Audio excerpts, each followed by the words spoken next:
The Seahawks just won the NFC Championship to head to Super Bowl 60 versus the New England Patriots. And in this video, I want to check out their film versus the LA Rams to show why I think the Seahawks are going to dominate the Patriots in Super Bowl 60. Let's dive into the film. Okay, here on this first play, we're going to come out in this 3-by-1 formation. Got our tight end in our bunch over here, but we're going to motion Cooper Kupp, put him in the backfield, get in this gun split back formation. And what we're trying to do here is we're really trying to get the defense to key in on the backfield, specifically these safeties, right? If we can get one of these safeties to buzz down, that's going to give us a one-on-one matchup out here with both of our receivers. And what we're going to do, since he motioned in when we motioned, we're going to check this running back out to the flat out here on this little jump motion. That's going to confirm once again that we got man coverage because he's going to follow. And once he follows, that's all we need to know is Sam Darnold to confirm and go with this outside release down the sideline. Throw this ball perfectly in stride to Rashid Shaheed. And this is a heck of a throw by Sam Darnold right here. Check this out. One of the fastest guys in the NFL, and he doesn't even have to break stride on this go ball. That's just an incredible throw and catch. I absolutely love this because on the very next pass play of the drive, we're going to come out here and we're going to make it look like we're running the ball, right? 2 tight ends on the field, so we're in 21 personnel. And what we're going to end up doing is we're going to have this play tagged, which means if Sam Darnold likes this throw out here, we're going to have a 7-yard cushion by the DB because he just got beat deep. So what we're going to do is we're going to hit our back foot right here from under center. We're going to throw a screen pass out there, get the ball into our best playmaker's hands, and pick up another first down. Love to see this type of play caller from Clint Kubiak. Okay, this play isn't going to be exactly on the next drive or the next pass attempt, but I really wanted to put it right here to show why I think the Seahawks are going to do so well against the Patriots. Patriots love these complex blitzes and really showing stuff early to try to confuse the quarterback. This is what we call an overload pressure here. And what do I mean by that? So we're overloading the Seahawks O-line. 1, 2, 3 O-linemen on this side, right? But 1, 2, 3, 4 guys bringing pressure on this side, so one more than we can block up, right? The reason why I love this so much by Sam Darnold, watch this job he does right here of realizing what they're in. Okay, we're going to come out in this empty formation right here, you see, right? And he motions the running back out. And when he motions the running back out, if it was just normal man coverage, this guy would move to here, and this guy would take the running back out wide, right? But instead of doing that, what ends up happening is he flashes down like he's blitzing to the line of scrimmage. That tells us we're blitzing, and after he realizes that, you see he's canning the play right here in the middle. And what he's doing, he's getting the play where we're going to have the running back kind of chip and release on this guy. So he's going to fake the block out here and turn around instantly and look at us, right? And then we're going to throw the ball to him, pick up a huge gain, right? Unfortunately, the running back doesn't get his head turned to us as quickly as he should, but this is something I think they're going to take advantage of against the Patriots. This next play right here is such a good job by Clint Kubiak, making sure he's getting his best players to football. What do I mean by that? Well, you see, once again, we're going to come out in this heavy personnel, right? 2 tight ends, 21 personnel. But what we're going to do is we're going to notice that the Rams are in this 2-high shell. And that could mean 2 things. Cover 2, Tampa 2, cover 4. But considering both the corners are down, that tells us we most likely got Tampa 2, cover 2, or cover 2 man. And we're not going to take the chance. Because what they're actually going to do here, they're going to run cover 2, except they're going to man mark Jackson Smith and Jigba over here. Great way to take the number 1 receiver out the game. But Clint Kubiak's ahead of him. He's going to take Rashid Shaheed. And he's going to run him on not an ordinary post. He's going to break inside early so that he can run this post directly at this other high safety. And what that does is that forces this safety to follow him on this side of the field, and it forces this safety to flip his hips and run with him, because if this is a post, this safety's not going to be able to get there in time, right? And then what we do with Jackson Smith and Jigba is we take him inside and we make it seem like we're running a deep corner over here, and we throw him behind us and break in on a curl. And it's just a great job of making sure he gets a one-on-one matchup that we know he can win because he's the best wide receiver in the NFL at route running, and just a great job right there. But I think I like this play call even better. What we're going to do right here, we're going to come out in this 2-by-2 formation, 1 running back in the backfield, right? And we're going to motion over Jackson Smith and Jigba, and that tells us a couple things. 1, it tells us we got zone coverage, which we already kind of knew earlier because we noticed that they're in this shell. Anytime a defense is in this shell type look right here, that tells us that we're probably getting cover 4. And since he motions over and no one follows, that confirms we've got cover 4 right here. So we're going to have an incredible cover 4 beater dialed up right here. I want you to only look to the strong side of the formation over here. We're going to run Cooper Kupp on this kind of 5 to 6 yard out that turns back inside on a kind of pivot route. And the reason we want to do that is we want to hold this flat defender, but we want to hold him for longer than we ordinarily would. If we were just to run an out, he would hold down on us, but then he'd be in a spot where he could back up and take anything over the top as well, right? But if we run back inside like we do on this pivot right here, he has to come down just in case there's an end cutting across his face that the linebacker can't get to, right? And then we're going to take Rashid Shaheed, and we're going to run him directly at this guy right here. And then we're going to break inside because our goal with this route is to take this safety and this safety with that route. And then we're going to take JSN, and we're going to run him directly in between the two and run him on this kind of wheel route or fade route right here that goes up towards the sidelines, and we want to hit him in the back corner pylon right there. And we're really just trying to, like I said, get this safety out of the play with this post and hit JSN at that back pylon. And watch it just work to perfection right here. Linebacker's obviously not going to carry him, and man, that's how you get your best player wide open once again. On this next play right here, we're going to come out in a 3-by-1 formation again, going back to that same formation that we had at the start of the game, right? That bunch look with that tight end on the end of the line of scrimmage. But this time we're going to do the same thing we did before. We're going to motion Cooper Kupp over. First play of the game, we motion him over and put him in the backfield. Now we're just motioning him over here to do something. And what we're really trying to do here is we're trying to once again get a manufactured touch for JSN and allow him to beat this Rams defense. He's your best player. It only makes sense. Well, they try to disguise that they're in zone coverage by carrying Quentin Lake over from this spot over here.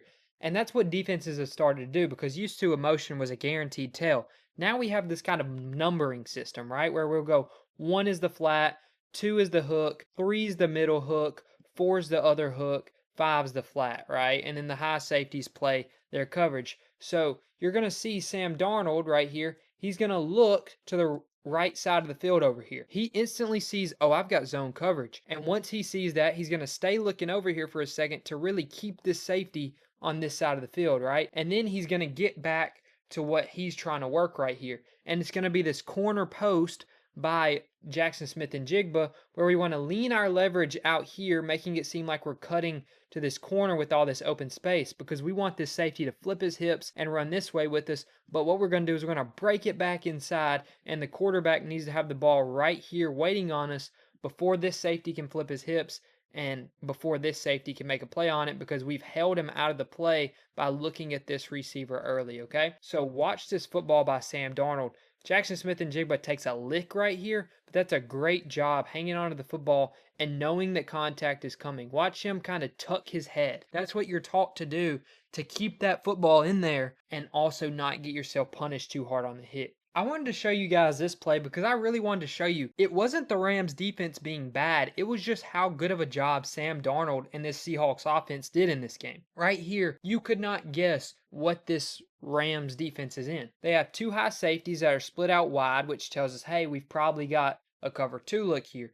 But also it could be cover 3 cloud. This guy could have a flat right here. This guy could go up. This guy could go up. This guy could go up. Or it could be cover 4 and this guy's just going to drop late, right? It could also be man coverage because we've got this guy head up. He could be playing man, just playing off. There's a bunch of different things they could be doing right here, and Sam Darnold's going to diagnose it, right? Going to come on this 2-by-2 formation. He's going to see that zone, and he's going to instantly hit his running back. But how did he do that? Well, it's because this play design, whether we've got man or zone, is trying to do one thing right here. It's trying to take this tight end, and we're trying to play the numbers game. They have 2 defenders on this side of the field. Well, we know he's not going to just leave JSN instantly and take his flat. So even if he has a flat, he's going to carry JSN up the sideline because we don't want to give up this whole shot on the sideline right here, right? So we're going to release JSN outside to hold this defender. Then we want to take our tight end right here, AJ Barner, and we're going to run him directly up this seam and then cut him in. And that's because we want to drive this linebacker or star defender out of the play, right? So that we can take our running back and settle him right there, win the numbers game, get it to him quick, and pick up the first down. This is a great play call. Great job getting to your read after you realize what the defense is in. Heck of a job by the Seahawks offense. Okay, now we're going to come out once again in this 21 personnel look where we're going to end up passing the ball. That's what the Seahawks love to do. They want to play the numbers game with you, and they want to exploit you with their wide receivers outside. So come out in this 21 personnel look, motion in Jake Bobo.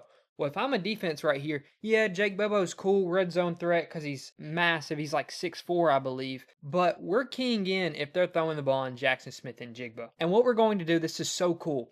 We know pre-snap that this is probably cover 3 because this guy has outside leverage on this receiver. Well, you would never want to do that with cover 2 because this guy right here, if we're rotating down, right, like I think we are, and we're playing this hook right here, this guy would have to run to the top of your screen. This guy would have to run over, and that's just going to do a great job disguising pre-snap, but it's going to put you in a really bad position based on your leverage, right? So we're reading this pre-snap as, okay, this is probably cover 3. This guy's probably going to play the middle of the field here, but it's actually going to be that exact same cover 2 thing I was just talking about, right? So that's going to be a huge mismatch for them because we're going to have our 6'4" wide receiver, Jake Bobo, running that same route JSN just did in the slot. We're going to run him on this fake corner post. And all we have to do is run at his leverage, attack his leverage, get him to flip his hips at the top of the route, break it back inside, and Sam Darnold needs to have the ball waiting on us in the end zone.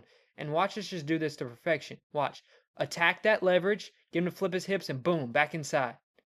What a great route by Jake Bobo right there. Perfect ball by Sam Darnold and a great play call. That's one of those situations where, in my opinion, a defense is just trying to be too cute. You're trying to hide what you're doing a little too much. And because you did that, you put this safety in an awful situation. Or corner, I should say. He had outside leverage, so he's fighting to get back to the middle of the field. He has to make sure that he can get here on a post. And because of that, we can just take him back to his leverage. He's going to flip his hips, and we take him back inside for a touchdown.